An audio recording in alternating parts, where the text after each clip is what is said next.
नमस्कार. आपण आजच्या यूट्यूब चॅनलमध्ये स्वागत आहे. आणि आपण आज काय बघणार आहोत, मसाल्याची रेसिपी बघणार आहोत. हे मसाल्याचे प्रकार आहेत बघा. हे बघा, हा कांदा आहे, वाळू घातलेला आहे मी 2-3 दिवस कापून, आणि वाळू घालून आता भाजून वाटायचं आहे. थोडं तेल टाकायचं कढईमध्ये आणि वाटायचं.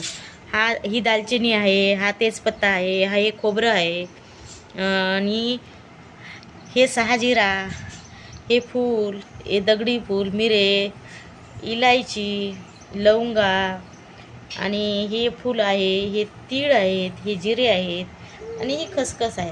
हे पहा, सगळं जर आपण तेल टाकून भाजून घ्यायचं आहे. भाजून घेऊन काय करायचं आहे माहिती आहे का, याच्यामध्ये आपल्याला मिक्स करून टाकायचं आहे. तर मिक्स करायचं तर काय करणार माहिती आहे तुम्ही, याला भाजल्यानंतर एक डबा घ्यायचा आणि डब्यामध्ये सगळं मिक्स करून ठेवायचं. थोडं भाजीला, दररोजच्या भाजीला. आपण मसाल्याच्या भाज्या रोजच्या जेवणामध्ये किती बनवतो, कारलं, भरलं वांग, गोबीमध्ये थोडाच टाकला, म्हणजे सगळ्या भाज्यामध्ये जर थोडा टाकला, खिचडी केली तुम्ही तर खिचडीमध्ये थोडासा टाकला तर सेंट येतो आणि स्वयंपाक चांगला होतो. घरी केलेला मसाला हा मसालाच असतो. भाजी बघा, भाजी एकदम टेस्टी होते.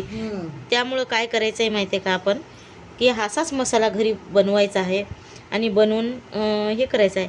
आता महिलांना खूप टेन्शन असतं हो, की मसाला तयार नसतो किंवा बाजारातून पाकिट आणा, मग त्या बाजारातल्या पाकिटाची कधी भाजी चांगली होते, कधी होत नाही. आणि मग आपल्याला काय वाटतं, मी एवढी चांगली भाजी केली पण चांगली झालीच नाही. त्यामुळं काय करायचं माहिती आहे का, तुम्ही जर असा घरगुती मसाला बनवलात आणि घरगुती मसाला बनवून जर भाजी केली तर ती भाजी खूप टेस्टी लागते. एक वेळेस करून बघा. माझ्या चॅनलवर जर पहिल्यांदा आलेला असाल तर लाईक करा, शेअर करा, कमेंट करा, आणि तुम्ही हा मसाला करून बघा आणि मला सांगा कमेंटमध्ये की खरंच ताई चांगला झालेला आहे मसाला, भाज्या खूप छान होत आहेत. आणि ह्या करून बघल्याशिवाय तुम्हाला समजणार नाही. आणि हा मसाला बघायचा आहे तुम्हाला. आणि हे मी कुटून घेते लगेच आणि मिक्स पण करणार आहे. तुम्ही पण असंच करा, सगळं वेगळं दुरुस्त घेऊन भाजून मिक्स करून एक वेळेस बघा.